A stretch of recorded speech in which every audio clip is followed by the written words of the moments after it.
pichi ile. Wanamuita Zuzwa Makome Zuzwa. Muona yule bwana anajua mpira. Alafu kwa pembeni huku Uliokela? Wanaopiga mpira wanaofanya mpira uwe laini. Wanaofanya mpira uwe laini, yani mpira usiwe mgumu. Bwana anapiga hatari sana. Mashaallah mke wangu. Mke wangu asante sana.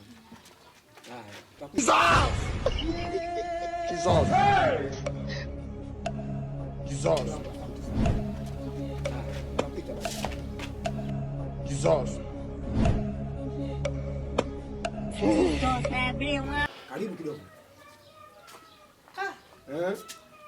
Shemeji mashaallah. Hakika shemeji ameumbwa. Tena kaumbika. Ndio. Yaani kama kashushwa nyororo, kama kisima kile cha kisima ndo. Unashakijua vipi? Namuona kabisa shemeji. Hongera shemeji wangu. Asante. Si ndio mambo yetu. Ndio. Huyu kokoto unapopeleka anakwenda. Ukipeleka kushoto, ukipeleka kulia. Ananyumbulika. Kama kabukaji vile kwenye dimba pale. Ukiwa naye unapata upepo mwana kabisa. Sana. Nesitoshe. Hii umeona hii? Katika zikanga. Hii ni kama adhabu. Bado hajatimia hapa. Kuna muogo, umeelewa? Kuna karoti, umeelewa? Anachanganya huyo. Umeelewa? Hii inakuwa kama adhabu kwake. Usiku anachokipata anajua. Akinikosea mimi simpigi. Nitengenezee hivyo vitu tu. Karibu shehe. Nakula shehe wangu. Ila sasa shehe wangu, wewe unaniambia mimi nile. Wakati wewe unajua hii ni adhabu kwa mkeo. Alafu unakula unajua unaenda kutoa sehemu gani. Sasa mimi nakula nenda kutolea wapi? Mimi sijui na kutumezea wapi. Lakini nitakula. Profesa mkombozi wetu, Profesa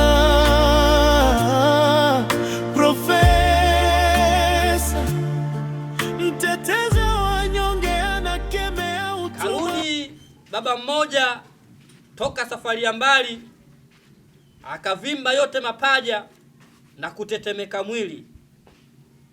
Watoto wake wakaja ili kumtaka hali, wakataka na shauri liwafae maishani. Akajibu yule mgonjwa, mimi naumwa kweli kweli, hata kama nikichanjwa haiponi homa kali. Mauti amenikabili, kifo kipo matatani. Wakazidi kumchimba mgonjwa mwenye homa kali. Mgonjwa akawaambia, kama mnataka mali mtaipata shambani. Sasa hivi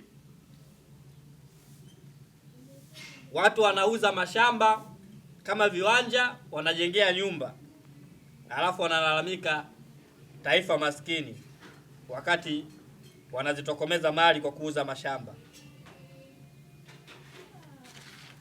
Kumbukeni, hata mchele hauwezi kufika mjini bila mkulima kufanya kazi yake. Shauri yenu, msiseme profesa hakuwaambia. Nataka talaka yangu. Mke wangu, unataka talaka kijani mke wangu? Nataka talaka. Tatizo nini? Uko nini mke wangu? Nataka talaka yangu. Nisikilize nikwambie mke wangu.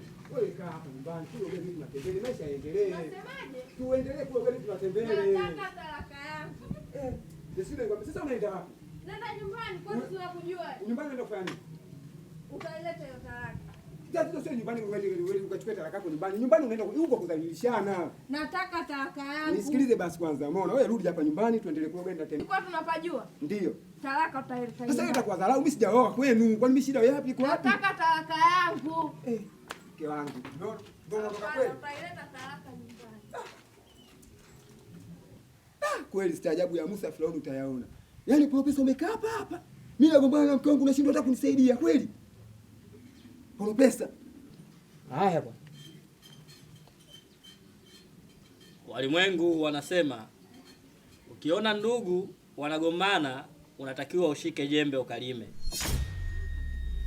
Hata ukiona mke na mume wanagombana unatakiwa ukae kimya. Haya, wewe ulikuwa unataka niwagombelezee wakati sijui nini mnachogombania. Ugomvi wa kawaida. Mimi nikwambie kitu kimoja Saimba. Ukiona wawili wapendanao wanaachana, ujue mapenzi yameisha. Hii inatokea. Inaweza ikawa kwa mmoja penzi kwa mwenzie likaisha, au inawezekana kwa wote. Sasa wewe ukiendelea kulazimisha kukaa na talaka utaki kumpa, ni sawa sawa na kulazimisha kibiriti kiwe sanduku. Hiyo haiko hivyo unapropesa bwana. Mwangalie. Basi unapropesa wote, miwani kama kobe angalia. Nenda zako bwana. Mawani makubwa kama kobe. Hiyo ndiyo faida ya kuoa wanawake wenye makalio makubwa kwa kutaka sifa kwa marafiki zenu. Iko ndo cha mtemakuni sasa. Unataka kujua cha mtemakuni? Profesa. Mwandishi wetu aliandika. Mjinga ajijui. Profesa. Mkombozi wetu. Profesa. Profesa. Mtetezi wa wanyonge anakemea utumwa wa mapenzi. Bwana Budamu. Oya Swaiba.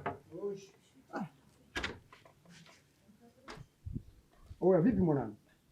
Fresh. Safi kabisa. Kama kawa. Mambo mengine. Ile. Nagonga mwanangu mpaka vidole vinauma. Unajua uchovu hapa na pale ndugu yangu. Vipi na vipi? Ndugu yangu, hebu mbona salimia sana kuliko kuongea kilichokuleta kaka? Mimi nimekuja kukutembelea tu. Kwani shida nini rafiki yangu? Salamu zimekuwa nyingi Ongea kilichokuleta kwanza.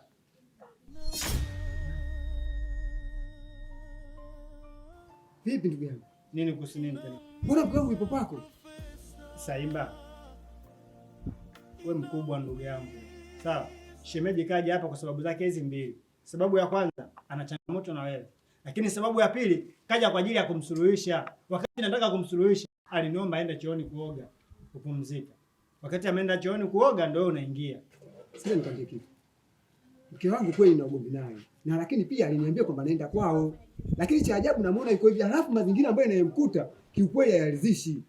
Na sio yeye, hata ungekupo wewe usingekubali. Leo kaja kwa ajili ya matatizo yako mwenyewe. Yaani sasa wewe ndio hauna akili. Yaani ungekuwa na akili usingegombana na mkeo. Unagombana na mkeo wako baadaye unakuja nitukana mimi. Wewe mwanangu. Sasa wewe umekuja kwa wewe mjumbe. Wewe mjumbe. Unasema serikali. Leo kuniuliza mimi sasa, muulize. Unajua uchungu wa mke? Unajua uchungu wa mke? Unajua? Watu tunatoa hela zetu. Umeona? Tunatafuta siku na mchana. Alafu unasema tukila slice namna hiyo. Wewe bwana mdogo angalia. Ndio unanikunja. Saimba unanikunja? Unanichukulia mimi kolo, si ndio? Ya unanikunja. Unaniweza? Oya.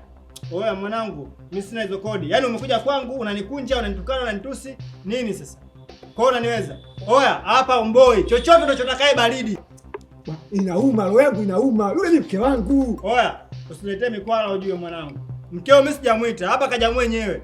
Niite mke wangu. Chukua ondoka naye. Baridi, niite mke wangu ondoke naye. Hebu njoo. Ondoke nyumbani. Ondoke. Siondoki. Sitende hizo. Nataka talaka yako kila slice au? Nataka talaka. Ondoke. Au nimwage siri zako? Nimwage siri zangu, nimwage wapi? Niseme siri zako? Oya, mimi najipanga mwanangu. Narudi tena. Basi ngoja njoo. Njoo. Mimi narudi. Taonana baadaye. Huyo kubwa zima ovyo. Wewe kiume lazima uwe na hiki. Pumbavu wewe. Oya sikiliza. Oya mamtu. Kutokana na yule mwenzio kazingua, sawa? Yule mimi namwona mtoto mdogo. Leo unanipa mishindo 6. Sawa? Hata 10 ukitaka. Saluti, twende ndani zama. Oya hii ndio mwana uko. Oya wewe, leo tunapiga mwana ukome. Utajua ujui. Puzi. Hiyo ndo gharama ya kulea mwanamke. Mwanamke anatunzwa. Wewe unajifanya mtoto mjini, wewe mtoto mjini mshamba tu. Ovyo. Profesa,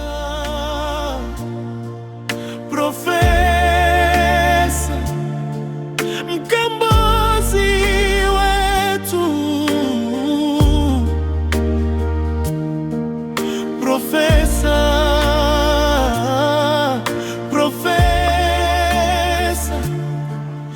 mtetezi wa wanyonge, anakemea utumwa wa mapenzi. Haya, za nyumbani. Salama tu. Vipi yani? Salama, sijui wewe. Tunashukuru Mungu, sijui wenzetu. Salama, sijui ni huko mtokako. Nyumbani bwana huko wazima, lakini pia kuna tofauti kidogo mimi na mke wangu. Lakini pia nimejaribu sana kusuluhisha ugomvi wetu mimi na mke wangu. Mke wangu hakutaka kunielewa na hakutaka kunisikia, na pia ameamua kuondoka nyumbani na kudai talaka yake kwamba nilete huko nyumbani. Kwa hiyo hivi leo hii nyumbani hayupo kabisa.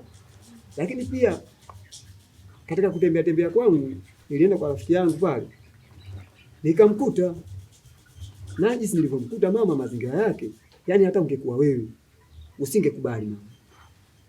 Nimemkuta mazingira tofauti kabisa. Na rafiki yangu nilipambana naye na mwisho mpaka kidogo tupigane na rafiki yangu. Kwa nikaona vyema bwana nije nikuletee mama hapa matatizo yangu, naweza labda ukanisaidia wewe. Kwa sababu mtu mzima anasema dawa. Dawa ndo kama hivi. Sawa baba, mimi nimekuelewa. Lakini kuna kitu kimoja tu babangu. Kwa yule binti hujamaliza. Unadaiwa mahali. Mahali umetoa nusu. Na kule hiyo nusu tumeichukua, tumeenda kufanya mambo yake madogo madogo yeye mwenyewe. Tumemlea kitanda na vitu vingine. Sawa. Lakini bado kuna hela zingine nusu au mahali nusu hujatoa kwa familia, haujaziona hizo hela. Mpaka leo una miaka nao mingapi mwanamke? Sasa mama, kudaiwa ni kitu cha kawaida. Hata kesho kifa, lazima utadaiwa. Babangu. Sasa mama, mbona unachanganya? Unapozungumzia kwamba mahali katika familia yenu, kwani mimi nimeoa familia nzima au ukoo mzima? Mimi nimeoa mwanamke mmoja mama. Ni sawa babangu, lakini lazima litoke fungu kidogo la mahali kwa kupitia ndugu, sisi wa ndugu zake wote wapate. Mama, sio kweli kitu. Lakini sasa wewe baba ukiambiwa kitu unakuwa mkorofi na mtata. Umeelewa? Sasa wewe unakuja hapo unaleta matatizo yako. Mimi nitakushughulisha vipi katika ile fungu la mahali hujatoa? Nitawashughulisha vipi? Kwa hiyo maana mama, wewe na yule mwanao ni mmoja. Unasemaje wewe? Mimi na mwanangu watu mmoja? Ndio. Kwa hiyo kutoka huko kuja kupata ushauri hapa ulifikiria nini wewe? Mama, hiyo hata kwa Mungu haipo. Na mimi talaka story. Haya, wewe baba na ubishi wako endelea hivyo hivyo. Yaani wavulana wengine bwana mambo zao sio wakoje sijui. Wanataka rahisi tu kupata mwanamke. Mwanamke apate kwa rahisi, nakwambia nani? Wewe vipi wewe? Sasa bwana Saimba, ikitokea mtu anakuita bwege nazi, kemea sana. Mwambie ushindwe. Kataa. Pinga. Haiwezekani kabisa. Maana bwege nazi ni mtu mwenye macho matatu lakini haoni. Sasa ndugu yangu, kwa yote ulionielezea, ila naamini utakuwa umejifunza kitu.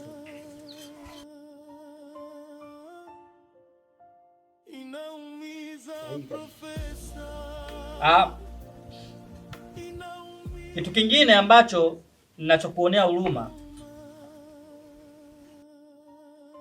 ulikosea kuoa. Na ndio maana hata mama mkwe amesubutu kusema hauwezi nikasuluhisha ugomvi wenu alafu wewe haujamalizia mahali. Sasa iko sio choo cha kike, iko choo cha kilema. Mguuni ndala, mkononi ndala.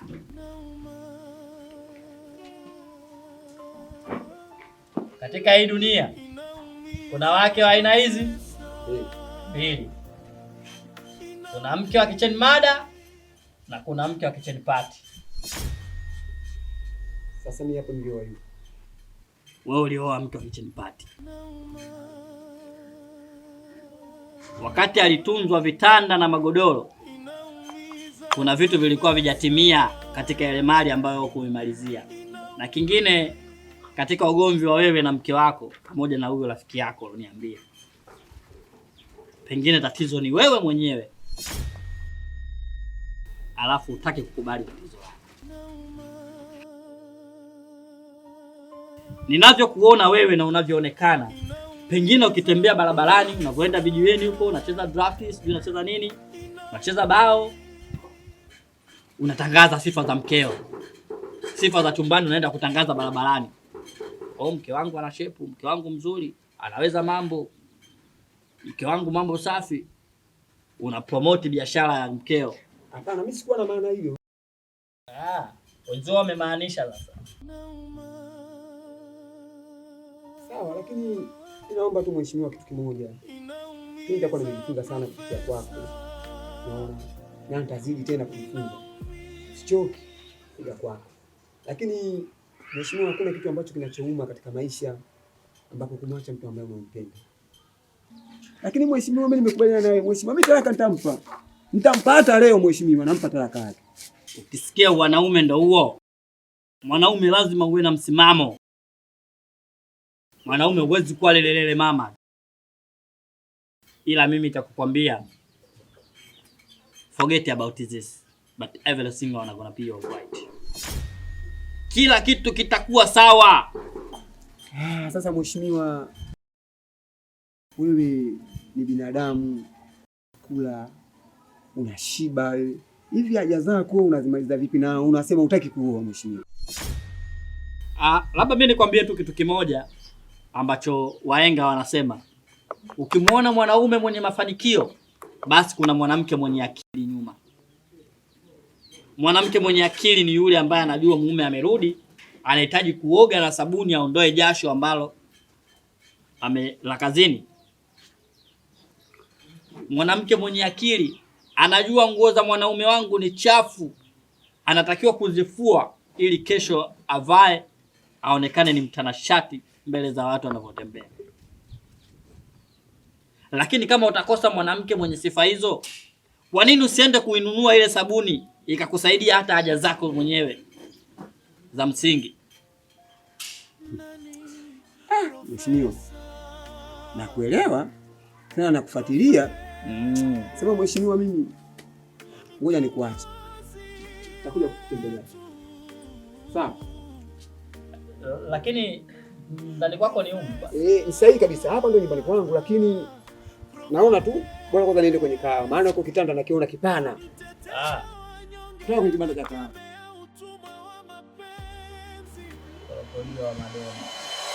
Pesa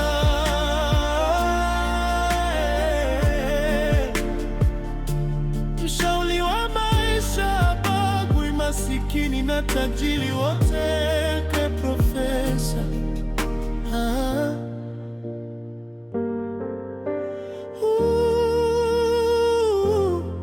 tunamwita nani? Profesa.